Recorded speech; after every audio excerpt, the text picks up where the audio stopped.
ज्ञानाचा ज्ञानदीप हा लावू जगा जगात, त्याला नको तेलवात. हे ज्ञानरूपी मंदिर माझ्या घरात, हे ज्ञानरूपी मंदिर माझ्या घरात. बोल सद्गुरु माता सुदीक्षा सविंदर हरदेवजी महाराज की जय. सत्संगजी प्रेमाने बोला. तुमचं आमचं थोर मोठं भाग्य आहे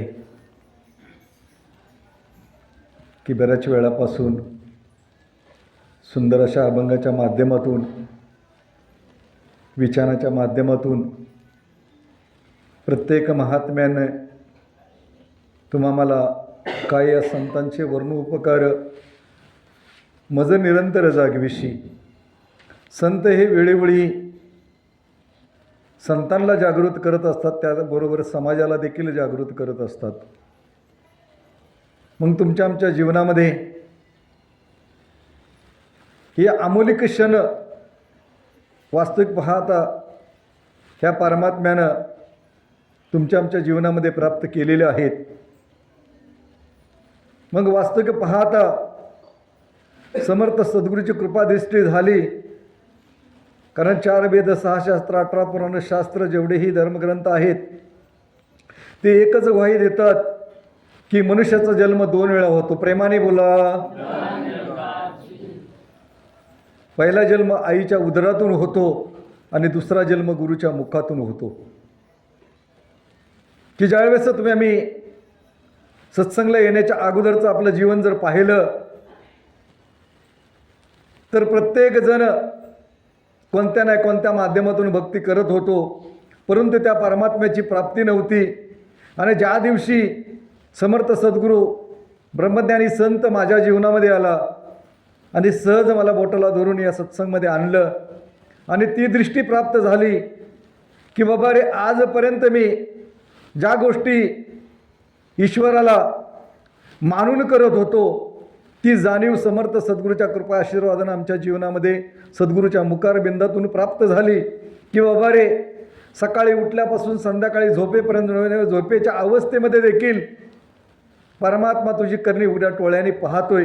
ही दृष्टी प्राप्त झाली आणि ती दृष्टी प्राप्त झाल्यानंतर तुमच्या आमच्या जीवनामध्ये ही सत्संग करत असताना प्रत्येक वेळी आज जीवन चाललेलं असतं, परंतु जे संचित कर्म असतं, दैवलेखा कधी न चुके ब्रह्मदिका, की वास्तविक आता संचित कर्म जे आहे ते तुमच्या आमच्या जीवनामध्ये अनेक वेळा फिरून फिरून ज्यावेळेस निश्चिम भक्ती तुमच्या जीवनामध्ये प्राप्त होते त्यावेळेस आज तसं बघायला गेलं तर सांसारिक दृष्टीने तुम्ही आम्ही देखील पाहत असतो, परीक्षण करत असतो आबा महाराज की आम्ही सत्संग करतोय, भरपूर काय सर्व काय करतोय, परंतु सत्संग न करणाऱ्या लोकांच्या देखील संपूर्ण ऐश्वर्य आहे, भरपूर संपत्तीची भरभराट आहे, अनेक प्रकारची विरुद्ध कर्म करत असतात तरी देखील त्यांच्या घरामध्ये भरभराट असते. मग वास्तविक पाहता ज्या वेळेस तुमच्या आमच्या जीवनामध्ये ती गोष्ट साधू संतांचं जीवन बघितलं तर ह्या परमात्म्यानं ज्याला संसार म्हणतात त्याची राख रांगोळी झाली.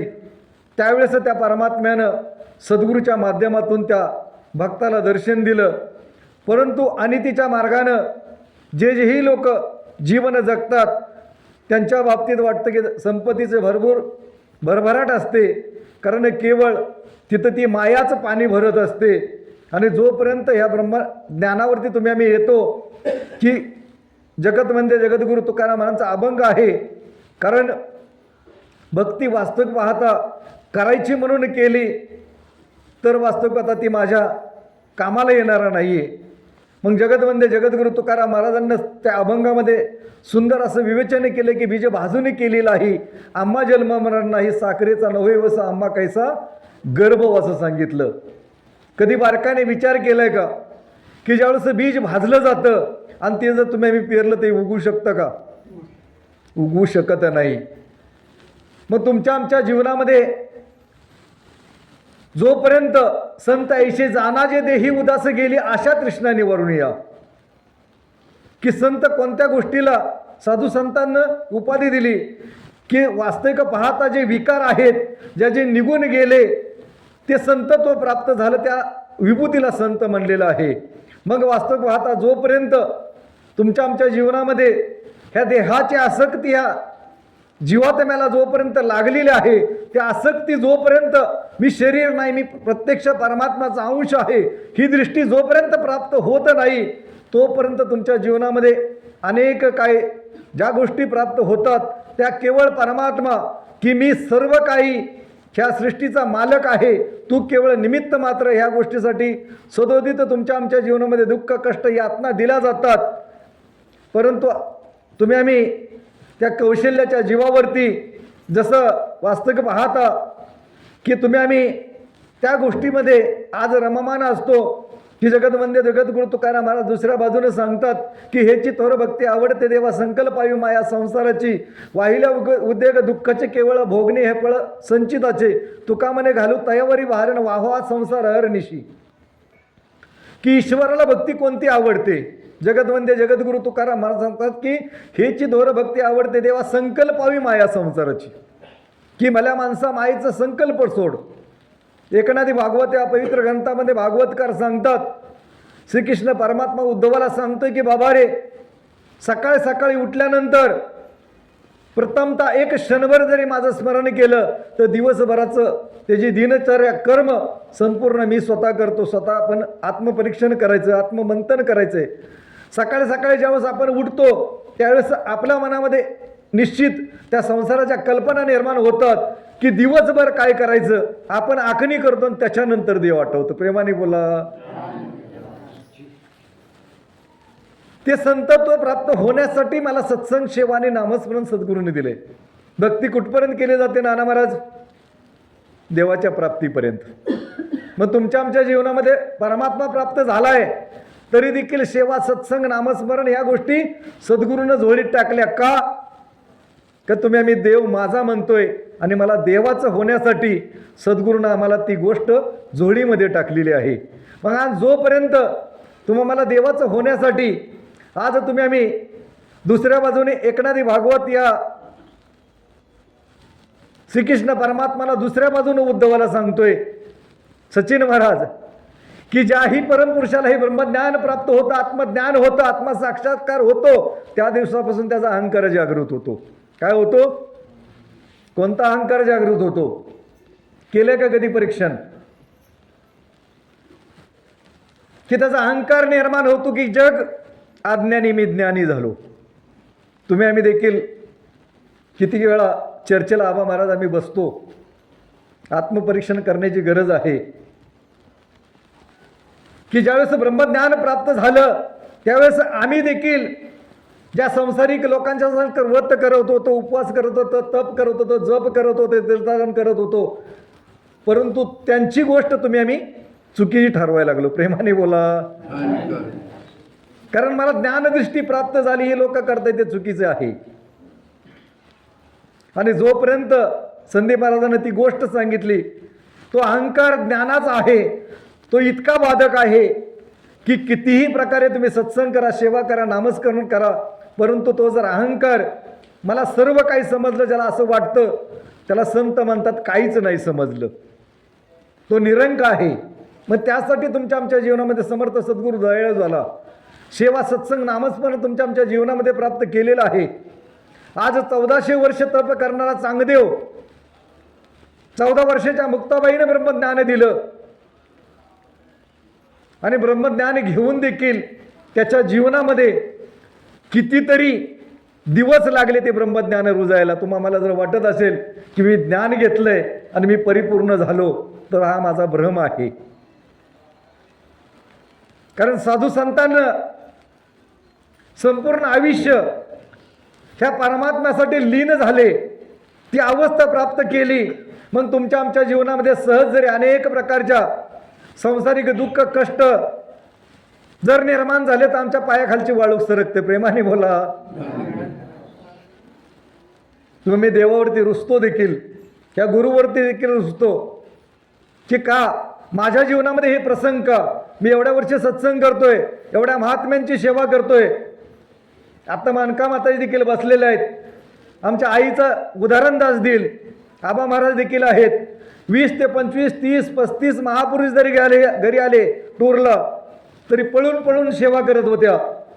परंतु दैवलेखा कधी न चुके ब्रह्मदेखा. ज्यावेळेस आजारी पडल्या आणि वास्तविक पाहता अंतरुणावरती 2.5 वर्ष खेळून होत्या, मग दासनं भांडाय पाहिजे होतं का नाही, की किती सेवा केली महात्म्यांची. परंतु वास्तविक दैवलेखा जो असतो या ईश्वराला दास देखील मनामध्ये भरपूर प्रश्न पडला होता. का सद्गुरूंना मनानं भरपूर भांडत होतो, कुठल्या महात्म्याजवळ व्यक्त नव्हतं केलं. का सद्गुरूराया, की असं का. ते त्यावेळेस निरंकारी मिशनच्या समागममध्ये त्या गोष्टीचं उत्तर मिळालं, की बाबाजींना एक प्रश्न विचारला की बाबाजी मच्छर क्यों बनाया. तर बाबाजींना त्या प्रश्नाचं उत्तर सांगितलं की कर्त्याला कारण विचारायचं नाही. काय सांगितलं, कर्त्याला कारण विचारायचं नाही. आमच्या झेंडे माताजी सचिन महाराज बसलेत की जिस झोले में फूल खिला है उस झोले में काटे कोई कारण होगा. कारण कोणतीही गोष्ट माझ्या आयुष्यामध्ये विनाकारण येत नाहीये. कारण तुमच्या आमच्या जीवनामध्ये आनंद पवारजी दासच्या संदीप महाराजांच्या देखील जीवनामध्ये त्यांचा संघ प्राप्त झाला. दासला ब्रह्मज्ञान देखील त्यांच्या माध्यमातून प्राप्त झालं आणि त्यांच्या उपस्थितीमध्ये लग्नाचा देखील योग प्राप्त झाला. की आत्ताच माताजीनं ते गीत म्हणलं की सद्गुरूनं माझ्या निज रूपाला दाखविलं आणि आत्म्याचं लग्न पर आत्म्याशी लावलं. संदीप महाराज त्या लग्नामध्ये नाचत देखील होते. कारण ते आमचे आनंद पवारजी सांगायचे, तुमच्या आमच्या मनात देखील एक भ्रामिक कल्पना निर्माण होतात. कुठलं महाराज संचित कलवर काय सांगताय पाठीमागचं ना आत्ताचं ना मागचं. आमचे आनंद पवारजी सुंदर दृष्टांत द्यायचे. एखाद्या महात्म्याला उभं करायचं, महात्माजी या इकडं, ही 1 महिन्यापूर्वी संध्याकाळी काय जेवला होता तुम्हाला सांगू शकता का. प्रेमाने बोला. तो महात्मा गर्भगर्भित व्हायचा नाही महाराज सांगू शकत. अरे 1 महिन्यापूर्वीचं तुम्ही आम्ही सांगू शकत नाही तर 83,999,999 योनीमध्ये हा जीवात्मा भटकून आलेला आहे.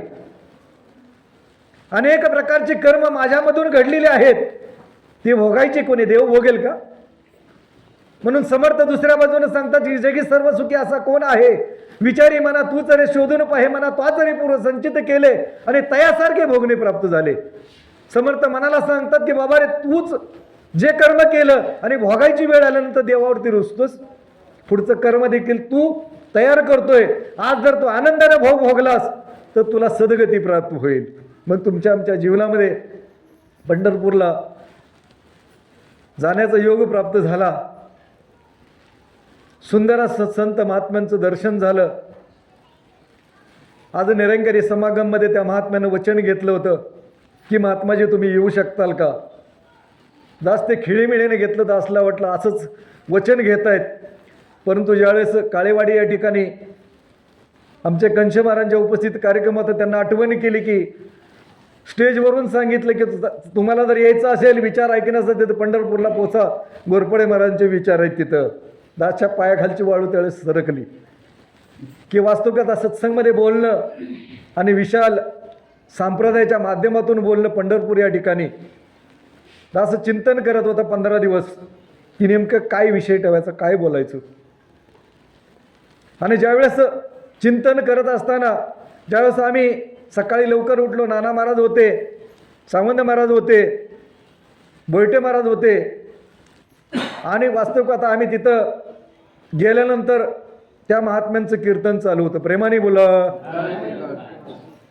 आणि कीर्तनामध्ये ते वर्णन करत होते, जर तुम्हाला खरंच बघायचं असेल सेवा काय असते तर निरंकारी मिशनच्या संत समागमाला चला. वारकरी संप्रदायाचा महात्मा कीर्तनामधून सांगतोय, जर खरंच तुम्हाला सेवा पाहिजे असेल, शिस्त पाहिजे असेल तर निरंकारी मिशनच्या लंगरला चला. एका लाईनीमध्ये लंगरची लाईन असते, लघवीला जा लाईन असते, कुठेही जा लाईन असते आणि संपूर्ण परिसरामध्ये बघितलं तर कचऱ्याचा तुकडा देखील पाहायला मिळत नाही. मग आज समर्थ सद्गुरू त्या महात्म्याला कळला, मग माझ्या जीवनामध्ये कळण्यासाठी मला किती परिश्रम करावं लागतील. त्या महात्म्याने सांगितलं, खरोखर तुमच्या जीवनामध्ये कल्याण करायचं असेल तर समयाला सुदीक्षा महाराज आज ईश्वराचा अवतार प्रगट आहे. आणि त्या नारदाच्या गादीमधून त्या महात्म्यानं कीर्तनामधून स्पष्ट शेवट सांगितलं, सेवा बघायची असेल तर आज निरंकारी मिशनचे संत महात्मे तिथं पोचले.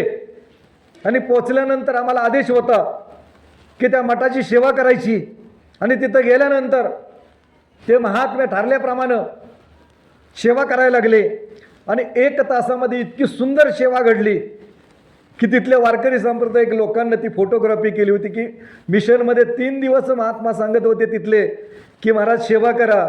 आपण भरपूर काय घाण आपल्यापासून होते, पण कुणीही ऐकलं नाही. ज्यावेळेस निरंकारी महात्म्यांच्या सत्संगमध्ये ती सेवा घडली त्यावेळेस त्या महात्म्यानं देखील वर्णन केलं, जर सेवा बघायची असेल तो निर्लेप भाव बघायचा असेल तर निरंकारी संत महात्म्याशिवाय तो भाव नाही आणि ती सेवा घडू शकत नाही. मग आज मिशन माझं आज उंच स्तरावरती चाललेलं आहे. फक्त आम्हाला गरज आहे ती, तुम्हाला वाटतं की वारी करतायत, तीर्थाटन करतायत, पूजा करतायत, व्रत करतायत, आपलं काय घोडं मारतायत का? प्रेमाने बोला. आपलं काम हलकं करतायत. तुम्हाला वाटत असेल की ते चुकीचं कर्म चाललं आहे की वास्तविक पाहता दादा क्षमा सगळ्यांची मागेल. कारण भक्ती ही वास्तविक पाहता कोणतीही वाया जाता नाही. तुमच्या आमच्या जीवनामध्ये केलेली भक्ती ती सद्गुरूच्या चरणावरती आज ब्रह्मज्ञान प्राप्त झालं. त्या महात्म्याचं देखील आमचे शिरीष डोंगरे महाराज नेहमी ते दृष्टांत देतात की ज्या एखादा आंबा ज्यावेळेस पाडायला लागतो त्यावेळेस त्या रागूला सांगावं लागत नाही की टोच मार, तो शोध देतो. तसा सद्गुरू घट पवित्र झाल्यानंतर त्या संसारी जीवाचा जे घट पवित्र होतील त्या घटाला सद्गुरू रागू रूपाने जाऊन टोच मारून सद्गुरू त्या सत्संगमध्ये आणणार आहे. तुम्ही आम्ही आणू शकत नाही.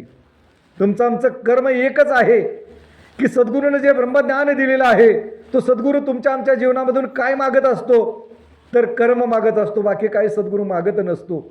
आज हनुमंतानं आदर्श जीवन घातलं.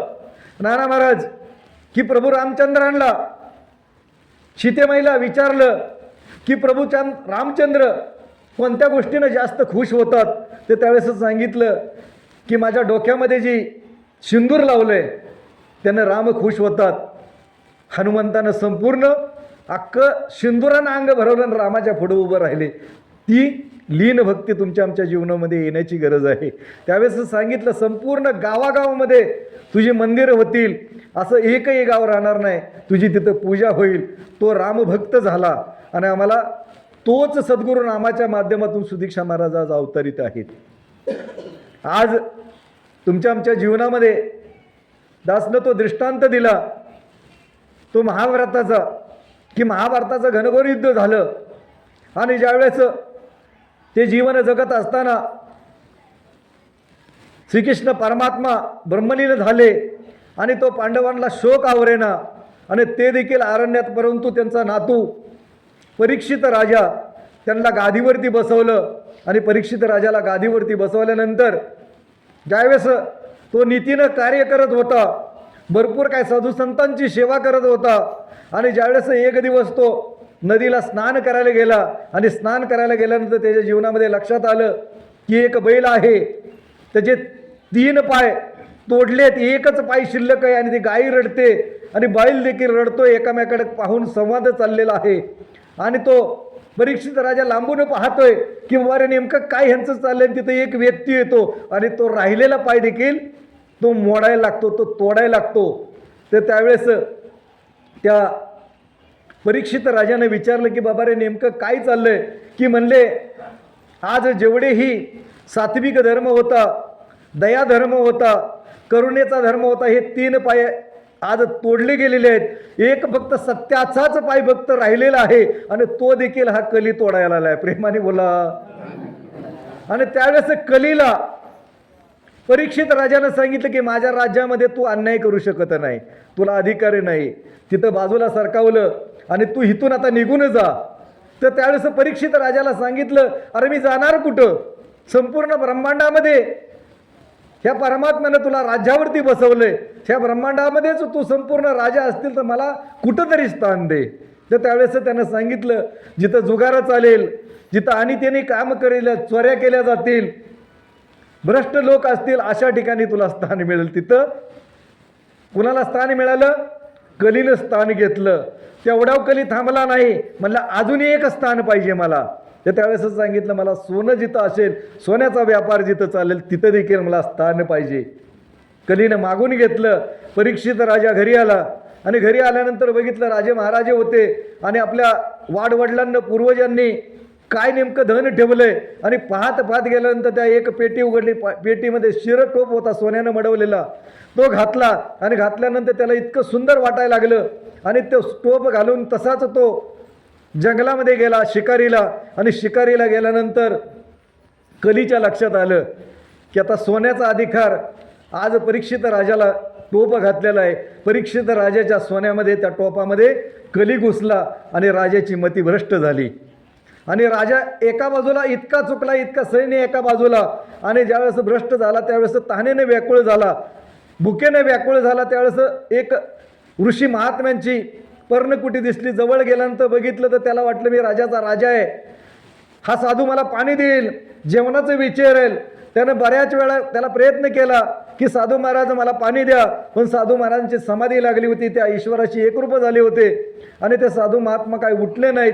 आणि उठल्या नाहीत म्हणल्यानंतर वास्तविक आता त्यांना काय केलं, तिथं मेलेला साप होता तो ऋषींच्या गळ्यामध्ये टाकला आणि ओढण्याचा प्रयत्न केला, तरी देखील साधूची समाधी भंग नाही झाली आणि परीक्षित राजा तिथून निघून गेला.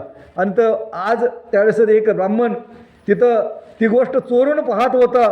आणि ज्यावेळेस परीक्षित राजा निघून गेला आणि ज्यावेळेस त्याच्या सिरटोप काढल्यानंतर लक्षात आलं की माझ्याकडून कळत नकळत एक चुकीचं कर्म, घोर अपराध घडला आणि त्याला पश्चाताप व्हायला लागला.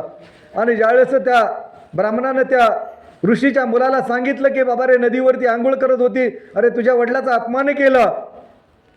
तो मुलगा पळत पळत आला आणि तो साप बाजूला काढल्यानंतर मोठ्या मोठ्यानं हंबरडा फोडून रडायला लागला की जो कोणी ज्यानं हा अपराध करेल त्याचा 7 दिवसामध्ये कालसर्प चावून मृत्यू होईल म्हणून त्याला आशीर्वाद दिला. आणि ते आशीर्वाद आणि रडल्याच्या माध्यमातून ऋषीची समाधी भंग झाली. आणि त्यावेळेस लक्षात आलं आणि त्यावेळेस ऋषीनं ज्ञानदृष्टीनं पाहिलं तर लक्षात आलं की परीक्षित राजाला हा शाप दिलेला आहे. त्यांना पश्चाताप व्हायला लागला. त्या मुलाला सांगितलं की तू घोर अपराध केलेला आहे. परंतु त्यावेळेस युग होतं, जो शाप दिलेला होता तो देवाला खरा करावा लागायचा आणि ते सतयुग होतं असल्यामुळं ज्यावेळेस मग ते ऋषी परीक्षित राजांकडे गेले आणि परीक्षित राजाला म्हणले की बाबा असं असं घडलेलं आहे आणि आता काय करायचं, तुझा 7 दिवसामध्ये निश्चित मृत्यू आहे, ह्याच्यामधून कुणीही सोडू शकत नाही. त्यावेळेस ऋषीलाच परीक्षित राजाने विचारलं आता मी काय करू. प्रेमाने बोला, आता माझ्यावरती मोठी कृपा झाली, देवानं माझ्यावरती कृपा केली की मला कमीत कमी मृत्यू तरी कळला की 7 दिवसामध्ये माझा मृत्यू होणार आहे. त्यावेळेस परीक्षित राजानं सांगितलं त्या ऋषीनं दान धर्म कर, सत्संग कर, सेवा कर, नामस्मरण कर, भरपूर देवाची आराधना कर. आणि त्याची यमुनेच्या काठावरती नामस्मरण इतकं केलं की स्वर्गीचे ते इच्छित सकळ मनुष्य जन्म तरी मिळावा एक वेळ. स्वर्गीच्या उपासना केलेल्या देवी देवता धरतीवरती आल्या, अमृताचे कुंभ घेऊन आल्या.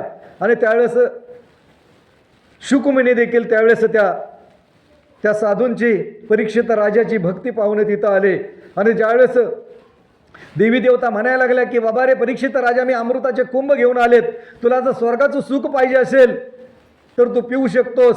तर त्यावेळेस परीक्षित राजा म्हणतो की हे घेतल्यानंतर काय होईल. ते म्हणले की स्वर्ग सुख तुला प्राप्त होईल आणि स्वर्गाचं सुख संपल्यानंतर तुला जन्म मरणाच्या मृत्यूच्या राटगाडग्यामध्ये अडकावं लागेल. मग शुकमुनीला प्रश्न विचारला, तुम्ही जे दिव्यदर्शन देत आहे, ब्रह्मज्ञान देत आहे, त्याच्यामधून काय होईल. तर त्यावेळेस म्हणले तुझं जन्ममरण थांबेल, तू देवगतीला जातील, तुझं निराकारामध्ये स्वस्वरूपाला तू प्राप्त होशील. मग त्या परीक्षित राजानं सांगितलं, त्या देवी देवतांना सांगितलं मला अमृत नको. त्या शुक राजाकडून ती ब्रह्मदृष्टी प्राप्त करून घेतली आणि ते देवलोकाला गेले. मग तुमच्या आमच्या जीवनामध्ये ती गोष्ट लक्षात ठेवायची की सद्गुरूनं मला निश्चित ब्रह्मज्ञान दिलेलं आहे, माझ्या जीवनामध्ये ती प्राप्ती करून दिलेली आहे. परंतु शेवटपर्यंत एकच लक्षात ठेवायचं आहे की माझ्या जीवनामध्ये नकळत सुद्धा कुठल्याही जीवाचा मत्सर झाला नाही पाहिजे. अनेक प्रकारचं जीवन, सकाळी उठल्यापासून संध्याकाळी झोपेपर्यंत अनेक प्रसंग माझ्या जीवनामध्ये येतात. की ब्रह्मदृष्टीच्या माध्यमातून ती जागरूक अवस्था तुमच्या आमची होण्याची आवश्यकता आहे. कारण सद्गुरूनं तर ब्रह्मज्ञान तंतोतंत दिलेलं आहे. जे ज्ञानेश्वर माऊलींना, ज्या परीक्षित राजाला, जगतवंदे जगद्गुरु तुकाराम महाराजांना, प्रभू रामचंद्रांना ते ब्रह्मज्ञान तुमच्या आमच्या झोळीमध्ये टाकलेलं आहे. मग त्यांच्या जीवनामध्ये संतत्व प्राप्त झालं, ती संत वृत्ती प्राप्त झाली, मग माझ्या जीवनामध्ये प्राप्त का होऊ शकत नाही? संदीप महाराज कधी कधी महात्म्य चर्चेला बसल्यानंतर म्हणतात की आपण ज्ञानेश्वरन, आपण तुकारामन जनाबाई बनू शकत नाही. प्रेमाने बोला. मग नेमकं संसारातला 2 तास सत्संगला वेळ काढून कशासाठी येतो? माझ्या जीवनामध्ये ज्ञानेश्वर माऊली तुकाराम महाराज प्रभू रामचंद्रांची वृत्ती जर माझी बनण्यासाठी मी जर इथे येत नसेल तर नेमकं मी येतोय कशासाठी? कारण त्याच गोष्टीसाठी येतोय. सद्गुरू ते अर्धाच करूया. ती संत वृत्ती जे तुकाराम घडले, ज्ञानेश्वर माऊली घडले, गुरुबच्चन सिंग महाराज घडले, सज्जन सिंग महाराज, ऋषी व्यासदेव महाराज, आमचे कर्णे महाराज, आमचे नाना महाराज, पांडुरंग महाराज, तेच दिव्यदृष्टी प्राप्त झाली. त्यांना संसारावरती तुळशीपत्र ठेवलं आणि केवळ निरंकारी मिशनचा प्रचार आणि प्रसार केला. तेच ब्रह्मज्ञान तुम्हा मला दिले. मग आमचं पावलं आणि त्यांच्या पावलामध्ये फरक का? कारण सद्गुरू ते अर्धाच करूया. तुम्हा मला वाटतं मोठी पोपटपंची तुमच्या आमच्या जीवनामध्ये 97 वर्ष झाली.